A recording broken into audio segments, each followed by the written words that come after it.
Yo, welcome back to Hammerhead Sports Production. Is he a Hall of Famer? Is he not a Hall of Famer?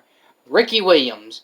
That's what we'll be diving into today. So, first thing you think of when you hear the name Ricky Williams, what comes to mind? In my experience, just a few days ago, I say, "Oh, I'm going to be doing a video on Ricky Williams." When my buddy looked at me and he said, "Who the hell is Ricky Williams?" And the guy next to him said, "Yeah, who's Ricky Williams?" I looked at them and I said, "You really don't know who Ricky Williams is?" They said, "No." So I said, "That's exactly why I'm going to do this video, or at least one of the reasons why." So anyway, but if you're a diehard football fan, the first thing that comes to mind when you hear the name Ricky Williams is of course, the draft day trade when Mike Dick had basically traded his entire draft for Ricky Williams, which maybe you could make an argument if he had played his entire career for the Saints. But yeah, that trade kind of killed the Saints for a while. And then the only other thing you probably will think of is that what was going on in here with his whole like cannabis thing, and then wanting to live in the tent in, I think it was Australia. But anyway, I'm just going to be covering his on the field, nothing off the field, just on the field stuff that he did. So anyway, he played from 1999 to 2011. In those years, he rushed for 10,009 yards. Exactly, and 66 TDs. So, what are some knocks on him? Well, he missed two full NFL seasons. One because, the first time was because he retired, as I mentioned before, with the whole living, everything, giving up on football. The second time was because he missed the substance abuse policy. Actually, he missed 3 seasons because the year he missed because of the suspension, he came back, and then I forget which injury it was, but he got hurt and he missed basically the entire 07 season. So he missed 3 full NFL seasons. And also, to get him further into that, he missed a total of 29 games due to injury. So, a little bit of wear and tear, but that was more or less kind of a problem in his first 2 years, he missed, I think it was so 6 plus 2, he missed a total of 8 games in his first 2 years. And that's not a lot, but I mean, But anyway, so those are a couple knocks. And more or less, people only remember him because of all the cannabis and the missing the season, retiring, and everything. That's more or less but again, let's get into what he did on the field. He is one of only 31 players to have ever rushed for 10,000 yards. That's a small group compared to the thousands of players that have played in the NFL. The thousands of running backs. He is one of only 31 to have ever gotten to 10,000 yards. Even though, yeah, Hammerhead, it's only by 9 yards. Still, he did it. Okay, if it was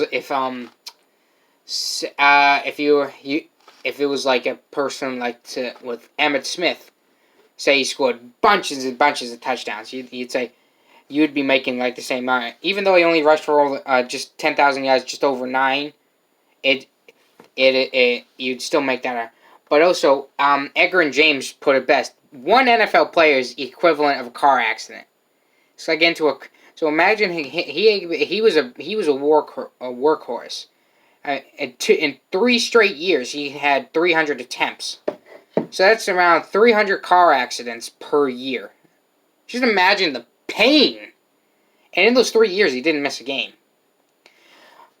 So I always will give NFL players credit, and myself. I mean, because I play football. It is really hard to play football, more so than hockey a little bit.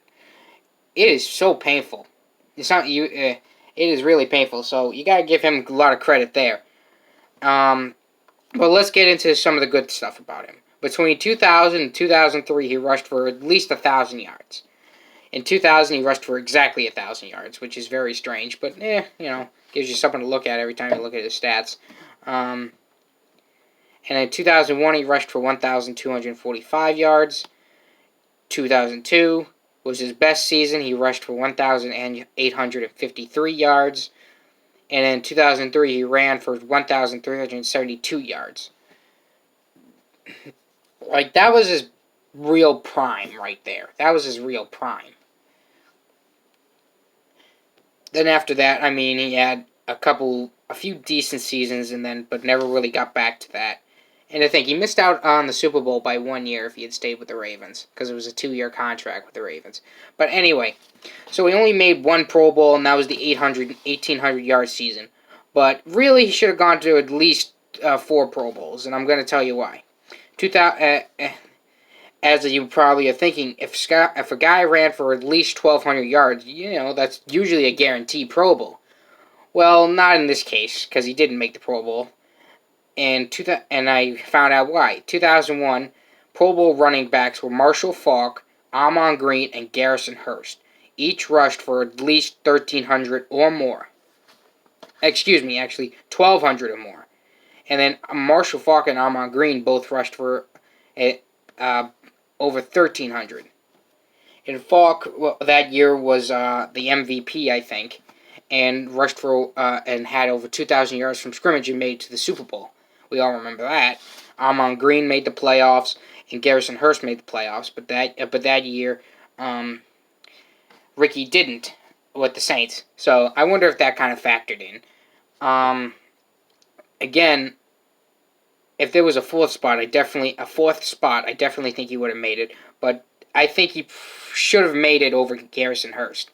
I mean, he put up a little bit better numbers. He had 2 more TDs than him, and he had around just about 30 plus more yards than him. So you're saying it's not that big, but he put up bigger numbers. So I think you give the Pro Bowl to him. 2003, 1,372 yards, 9 TDs. Again, should be a guaranteed Pro Bowl, right?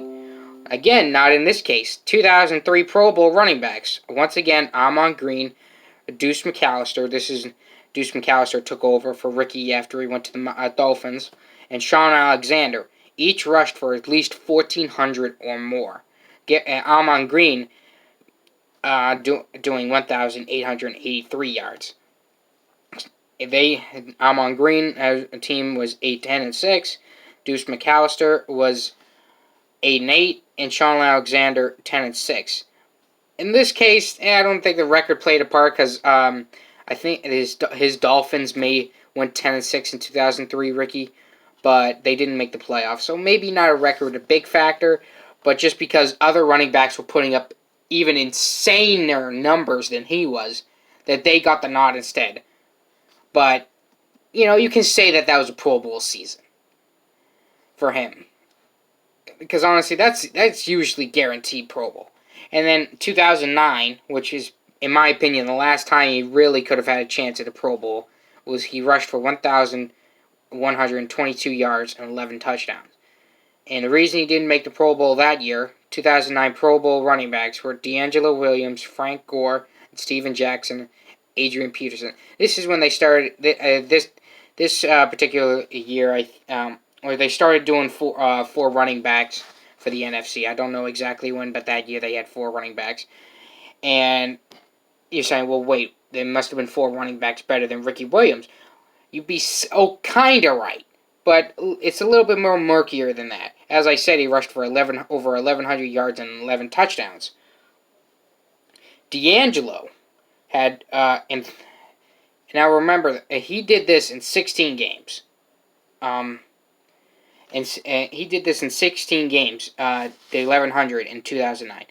But DeAngelo did it in 13 games and rushed for basically around the same amount of yards, 117, and 9 touchdowns. So, I wonder if that was a factor, but definitely you would probably give the Pro Bowl nod to Ricky instead.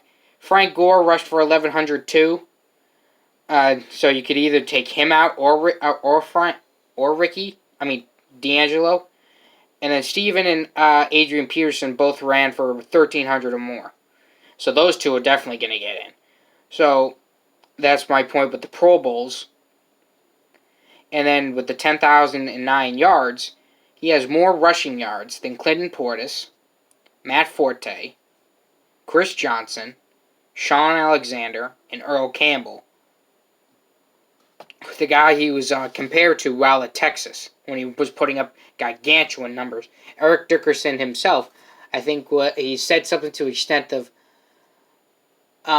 what did he say? I think he's an Earl Campbell size, but just a little bit faster. I think that's along the lines of what he said. So that's high praise coming from Eric Dickerson. And then he rushed for more rushing touchdowns than Thurman Thomas, Larry Zonka, O.J. Simpson, DeMarco Murray, and Jamal Lewis. And I mean it's not that big, but the difference between him and Thomas is one. But I still thought, why not put it up there? And then I forgot to mention this. One of the other knocks is because nobody thinks when you think of Ricky Williams, you only if you really also are a diehard fan, you don't think of anything in the playoffs. You remember the regular season, but you don't remember anything in the playoffs. He only made the playoffs. Excuse me, twice, and only actually 3 times. But only once was he as a. Twice he was the starting running back. I think it was 2009, 2010. But anyway, he had 4 career playoff games, and in those 4 playoff games, he didn't start any of them, and he only ran for 80 yards, so that's pretty poor. And he never rushed for a touchdown. His teams were 1-3, so it's kind of harder to make a Hall of Fame thing when he did nothing in the playoffs, because that's when you clutch plays, memorable plays at the biggest stage, and he couldn't even rush in for 100 yards in 4 playoff games. Granted, he was the backup to Ray Rice in Baltimore, but still, you'd think in these earlier days he would have put up 100-something yards in the other a couple times.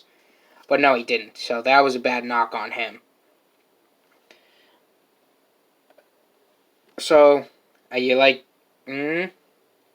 I forgot to mention, in 2002, when he had the 800 yards, he of course went for over 2,000 yards from scrimmage, and he's one of the few players to have ever gone for over 2,000 yards from scrimmage. That's the likes of I think it was Roger Craig did it, Marshall Faulk did it twice, I think. Sparkwan Barkley did it. Chris Johnson did it. Darren Sproles did it, I think.